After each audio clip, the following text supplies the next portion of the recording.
인간의 두뇌를 모방해 만든 인공지능 반도체가 4차 산업혁명 핵심 기술로 떠오르고 있습니다.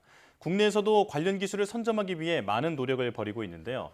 원천 기술로는 1초에 40조 회 연산 능력을 갖춘 반도체가 개발됐다고 합니다. 오늘 과학의 달인에서는 인공지능 반도체 알데바란 개발자 한국전자통신연구원 지능형 반도체 연구본부 한진호 박사와 함께하겠습니다. 어서 오십시오. 반갑습니다. 네, 나와주셔서 고맙습니다. 반도체는 우리나라가 세계적으로 앞서 있고 또 수출 효자 종목이라고 해서 아주 익숙하긴 하거든요. 그런데 보통 메모리 반도체, 비메모리 반도체 이렇게 나누지 않습니까? 지금 박사님께서 연구하시는 게 비메모리 반도체라고 하는데 이게 정확히 어떤 건지 설명해 주시죠. 네, 말씀하신 것처럼 반도체는 크게 메모리 반도체와 비메모리 반도체 두 가지로 구분할 수가 있습니다. 네. 그 차이는 정보를 저장하느냐 또는 처리하느냐의 차이인데요. 정보를 저장하는 용도로 사용되는 게 메모리 반도체이고 이와 달리 이제 정보 처리를 목적으로 제작된 반도체는 비메모리 반도체 또는 시스템 반도체라고 합니다. 네. 비메모리 반도체는 각종 전자기기에 필수적으로 들어가는데요. 컴퓨터의 CPU, 모바일 기기의 AP, 렌즈를 통해 들어오는 빛을 이제 전기적 신호로 바꾸는 시모스 이미지 센서가 대표적인 예입니다. 그렇군요. 네. 그러니까 전자기기에서 일종의 그 두뇌 역할을 하는 칩을 말씀하시는 거군요. 예, 맞습니다. 자, 박사님께서는 알데바란이라는 인공지능 비메모리 반도체 칩을 개발하셨는데요. 네. 연구 성과를 이야기하기 전에 이 인공지능 반도체와 그 일반 반도체 칩은 어떤 차이가 있을까요? 네, 인공지능 전용 반도체로 NPU라는 표현을 쓰고 있는데요. 네. NPU는 이제 뉴럴 프로세싱 유닛입니다. NPU는 구글 딥마인드의 알파고처럼 사람의 학습이나 추론 과정을 가속할 수 있는 반도체 기술입니다. 예. 과거에는 NPU가 없어서 CPU나 GPU 같은 장치를 이용해서 그 역할을 대신했습니다. 네. GPU는 이제 그래픽 프로세싱 유닛이라고 하는데요. 이는 이제 쉽게 컴퓨터에서 많이 쓰이는 합성 영상과 같은 멀티미디어를 컴퓨터에 보여줄 때 쓰이는 그래픽 장치입니다. 네. 이를 이용하면 이제 가상의 현실을 상당히 현실과 같게 실감나게 이제 3D 그림을 즐길 수가 있는데요. 그런데 쓰이는 GPU 장치이기 때문에 이러한 장치를 이용해서 인공지능을 빠르게 처리하기도 합니다.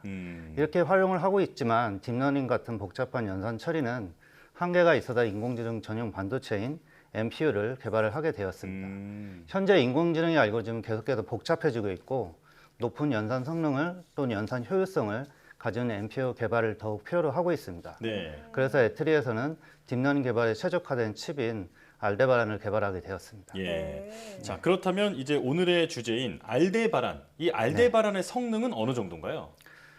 저희가 개발하는 알데바란은 AB1부터 시작을 해가지고 AB9까지 총 칩으로는 총 6번의 제작을 하였습니다. 네. 가장 최근에 개발되는 AB9을 기준으로 말씀을 드리면 연산 능력은 40테라 플러스입니다.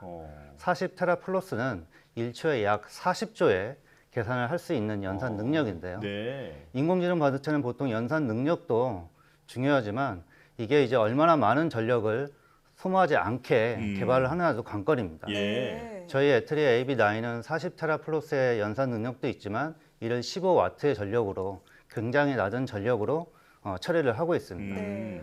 보통의 이제 30테라 플러스 이상의 성능을 가지는 일반적인 GPU는 약 100에서 200와트 정도의 전력을 소모하게 됩니다. AB9은 기존의 이런 상용 제품에 비해서 전력 소모는 20분의 1로 낮췄고 전력당 연산 효율성이라고 하는데요. 연산 능력은 최대 25배까지 높였습니다. 그렇군요. 굉장한 성능을 자랑하는데 네. 이 성능을 확인을 해봤으니까 이제 어느 분야에 활용이 될 수 있을지도 네. 궁금한데요. 듣기로는 이게 자율주행차 핵심 프로세서로 사용한다고 하던데 예. 자율주행차의 반도체를 이 알데바란으로 교체를 한다면 어떤 장점이 있을까요? 예, 저희가 이제 AB9이라는 반도체를 기반으로 해서 NPU 보드라는 거를 독자 설계를 해서 A-브랜 S를 만들었습니다. 예. 이를 이용해서 이제 자율주행차에 적용을 하면 좀 더 이제 낮은 폼팩터와 아까 말씀드린 이제 낮은 전력 소모로 네. 인공신경망 처리를 할 수가 있습니다. 자율주행차가 안전하게 목적지로 가기 위해서는 도로 위에서 이제 많은 오브젝트들, 장애물이나 차선, 신호등, 도로 표지판 그리고 자신의 위치를 파악하는 것이 중요합니다. 네. 이를 위해서 이제 영상이나 이제 라이다 센서의 정보를 이용해서 인공신경망의 처리를 요구를 하고 있습니다.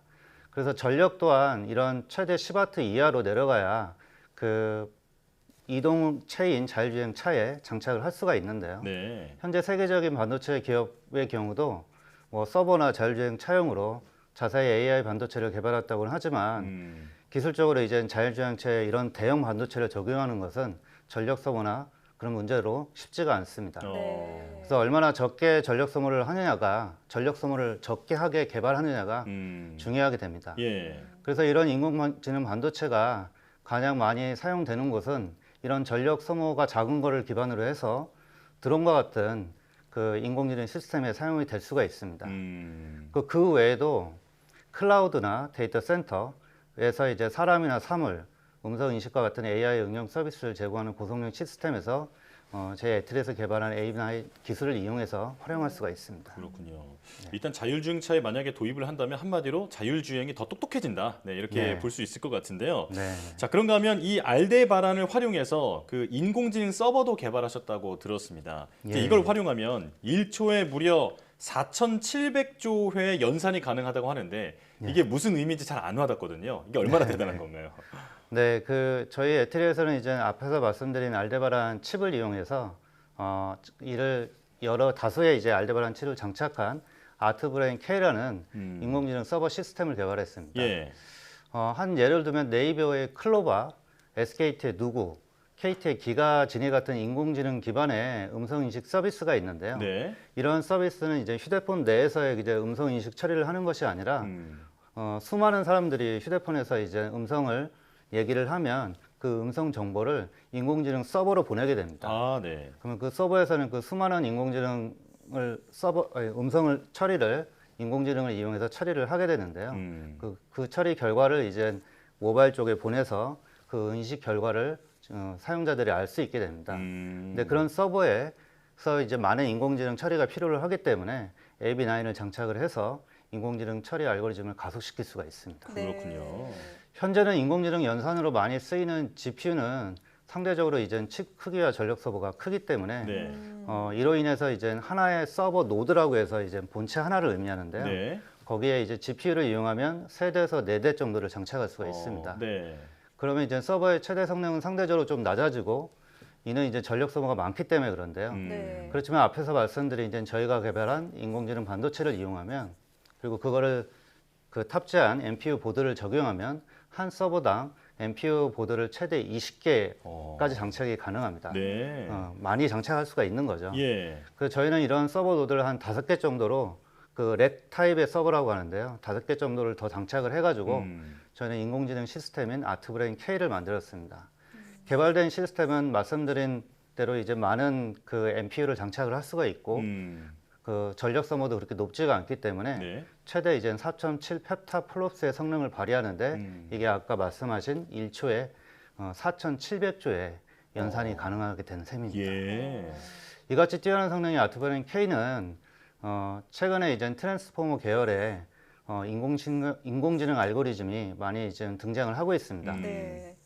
이런 인공지능 알고리즘은 초고대 인공신경망이라는 표현을 쓰고 있는데요. 예. 그런 이유는 데이터 처리와 학습에 엄청난 컴퓨팅 자원이 필요를 하고 있습니다. 이런데 충분히 활용될 수 있는 제품을 개발했습니다. 그렇군요. 네. 예. 자, 개발하신 그 반도체의 연산 능력이 굉장한 것 같은데 네. 결국에는 사실 인공지능을 구현하는 게 궁극적인 목표 아니겠습니까? 좀 네네. 단순한 질문을 드리고 싶은데요. 그러면 이 반도체의 기능이 일반적인 그 사람의 인지 기능과 비교했을 때는 어느 정도 수준인 건가요? 그러한 이제 사람의 일반적인 인지 수준을 연구하는 거를 AIG, Artificial General Intelligence라고 하고 있는데요. 네. 이러한 그 지능 수준에 근접하는 알고리즘을 이제 GPT-3라는 알고리즘을 얘기를 하고 있습니다.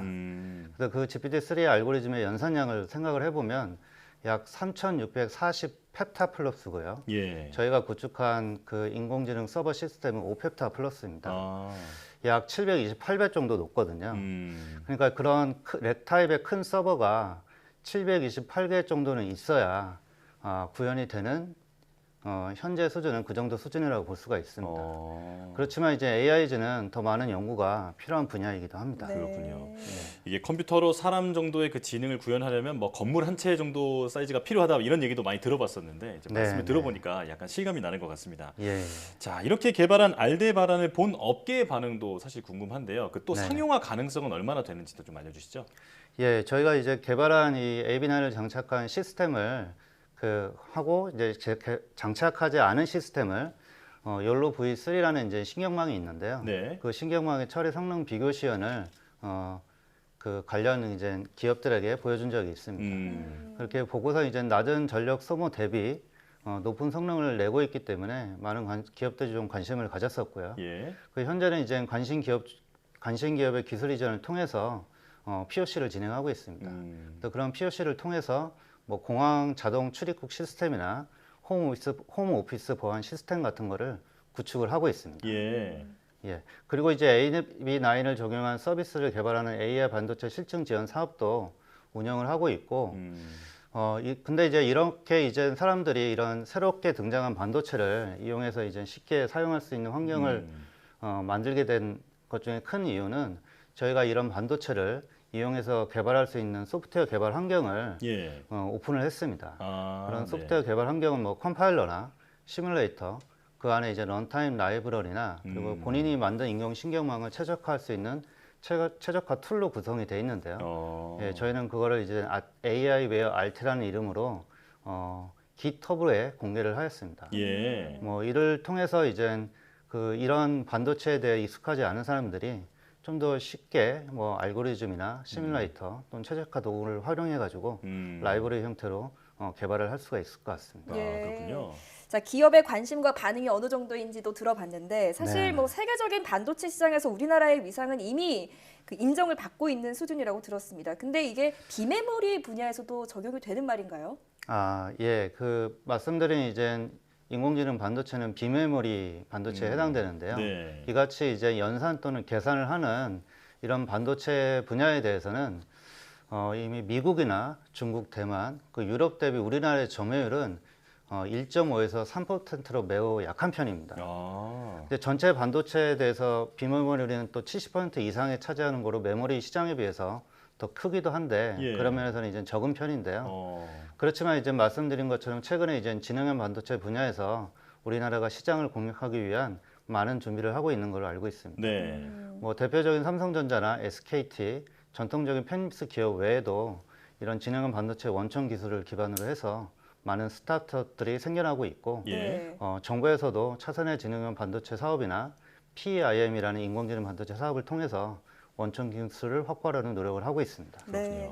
예. 자, 앞으로도 더욱 안전하고 높은 성능의 인공지능 전자 시스템을 만드는데 인공지능 반도체가 큰 역할을 해줄 수 있기를 기대하겠습니다. 지금까지 네. 한국전자통신연구원 지능형 반도체 연구본부 한진호 박사와 함께했습니다. 오늘 말씀 잘 들었습니다. 네, 감사합니다.